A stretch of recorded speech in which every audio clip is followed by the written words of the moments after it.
Welcome to Malifaux University. 104. Using the Cards and Fate Modifiers. Since the Fate deck is essential to the game of Malifaux, you'll need to know how to use it properly and use it well. First, let's cover some common terms and concepts. Reveal. When a game effect says to reveal a card, you show it face up to both yourself and your opponent, but then you put it back where you got it, whether it was from your control hand or your Fate deck. If you reveal multiple cards from your deck, you put them back in the exact same order you got them, unless the game effect specifically says you can reorder them.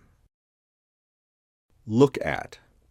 When a game effect says you can look at one or more cards, you and you alone look at them, and then you put them back where you got them in the same order, unless the game effect says otherwise.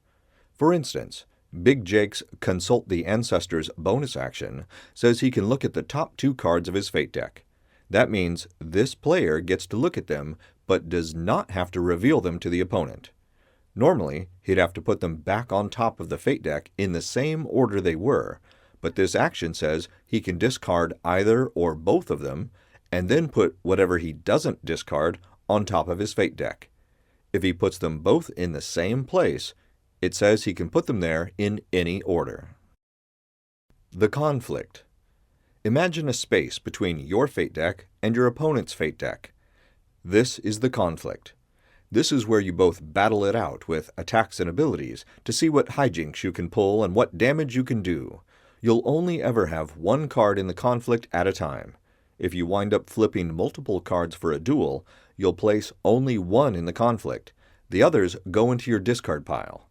If you have to reflip in a duel for some reason, discard the original card from the conflict and flip a new one in. When the conflict is over, discard whatever card is there. Variable profiles is not a term players actually use, but you need to understand how it works. It's most often used for damage and is represented by 3 numbers like this. After successfully attacking, you'll flip 1 or more cards for damage. The card you wind up using determines which of those numbers goes into effect. Look at the Dead Rider's Scythe attack. If he succeeds in hitting, the damage flip will do 3, 4, or 5 points of damage. Remember, card values from 1 through 5 are weak, 6 through 10 are moderate, and 11 through 13 are severe. If I flip a 9 for the damage flip, that's moderate, so the attack would do 4 points of damage. If I flipped a 12, that's severe and would do 5 points of damage. There are a few other game effects that involve a variable flip, but the principle is the same. A weak flip uses the first number, moderate uses the second, and so on. I'll take a brief moment now to thank all those who were patrons at the time this video was made, especially Griff, Sergey, Tom, Alan, Jeremy, Mikolai, and Travis, and many more at the free student tier. Your support is essential to bringing these videos to life. Fate modifiers come in 2 flavors, positive and negative. Either way, it means flipping additional cards. The difference is in which card goes into the conflict. If you have positive modifiers, you get to choose whatever card you want out of those you flipped.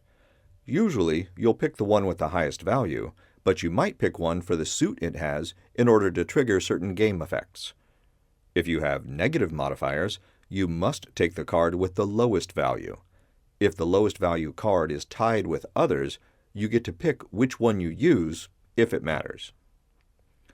Let's see what this would look like. If you have a positive modifier, you flip 2 cards. A double positive means you flip 3 cards, and a triple positive means you flip 4 cards. In all positive modifiers, you take whichever card you want to use. With a negative modifier, you flip 2 cards and take the lowest. In this case, it's the 5 of Crows. In a double negative, you flip 3 cards and take the lowest. In this case, it's the 1 of Rams. In a triple negative, you flip 4 cards and take the lowest.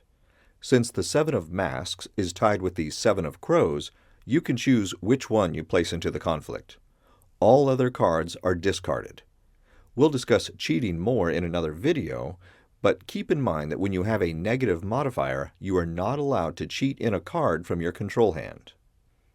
It's entirely possible, and pretty common, for any given flip to be affected by both positive and negative modifiers at the same time, so you may have to do the math to figure out how many of each are canceled out.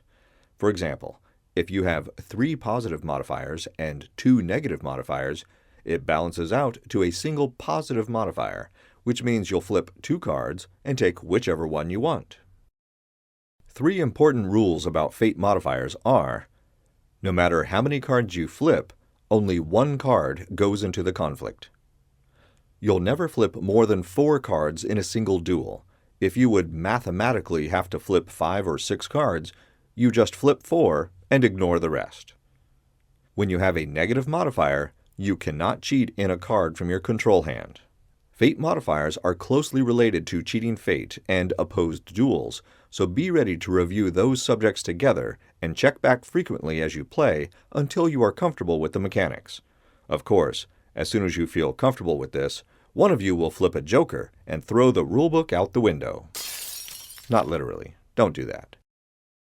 That's the overview of using the cards and Fate modifiers.